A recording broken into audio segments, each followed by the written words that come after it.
देखिए हर खबर यहीं पर, सब्सक्राइब कीजिए TV9 भारतवर्ष।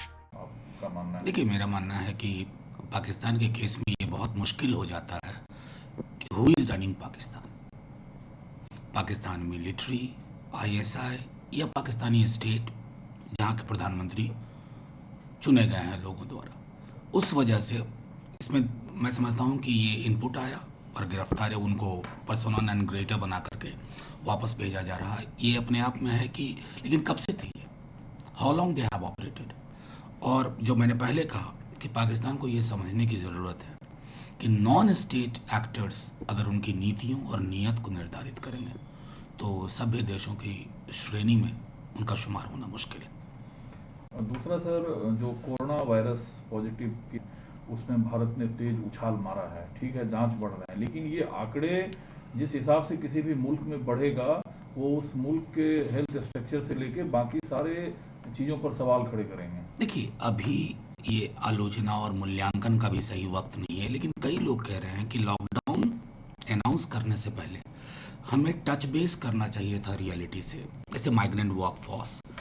अगर हमने कुशन रखा होता उस वक्त, जबकि केसेस बहुत कम थे, कुशन रख करके अगर हम ये ट्रैवल इंश्योर कर पाते स्मूथली, क्योंकि अब कई राज्यों से आ रहा है ट्रैवल को लेकर के, उनकी अपनी शंकाएं हैं, वो शुबा है, वो कह रहे हैं कि केसेस स्पाइक में जा रहे हैं। टेस्टिंग जैसा बताया गया कि टेस्टिंग अपने आप में जब लार्ज स्केल पे टेस्टिंग होगी तो पॉजिटिव चीज़ें आप नहीं देख पाएंगे, आप आंकड़े आपको डराएंगे। लेकिन मेरा मानना है कि ये इस चुनौती से डरना नहीं है ना, इस चुनौती के बरक्स क्या ज़रूरियात हैं, सिर्फ रेटरिक में नहीं। आपको ये अब तय करना होगा कि हम हो सकता है एक बहुत भयावह स्पाइक वाले में जाएं, तो प्राइमरी हेल्थ सेंटर से लेकर के, क्योंकि उस पर हमारी नज़र नहीं जा रही है। हम सब बड़े अस्पतालों के आंकड़े में उलझे रहते हैं, बड़े शहरों में नहीं।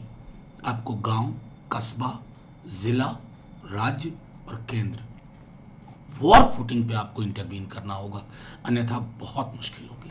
लेकिन ये आंकड़े अगर डरावनी हो, जो चीज़ें कही जाती है कि चाइना से कंपनी भारत आएगी या बाकी चीज़ जो अर्थव्यवस्था से सीधे जुड़ी है, उस पर भी दुनिया की नज़रें फिर टिकेगी।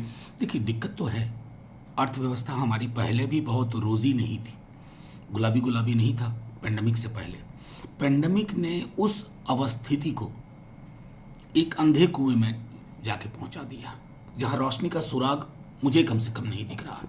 कोशिशें कर रहे हैं, मैं ये नहीं कहूँगा कि सरकार कोशिश नहीं कर रही है, लेकिन वो कोशिशें एक छोटी सी चीज़ है, सरकार को उस पर फैसला करना चाहिए। अगर आप सीधे हाथ में पैसे पहुंचाते हैं, जो लगातार कई लोग, विपक्षी दलों ने, हम लोगों ने मांग भी की, अगर 7,500-8,000 रुपया प्रति माह आने वाले 5-6 महीने तक देते हैं, तो वो साइकिल जो है वो थोड़ा बहुत इकोनॉमी को, क्योंकि अल्टीमेटली इकोनॉमी क्या है ना, डिमांड, सप्लाई, कंजम्पशन, ये सारी चीज़ें लगभग ठहरी हुई हैं।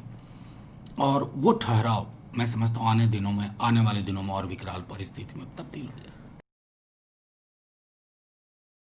अड़ी सोमवार से शुक्रवार शाम 6 बजे सिर्फ TV9 भारतवर्ष पर।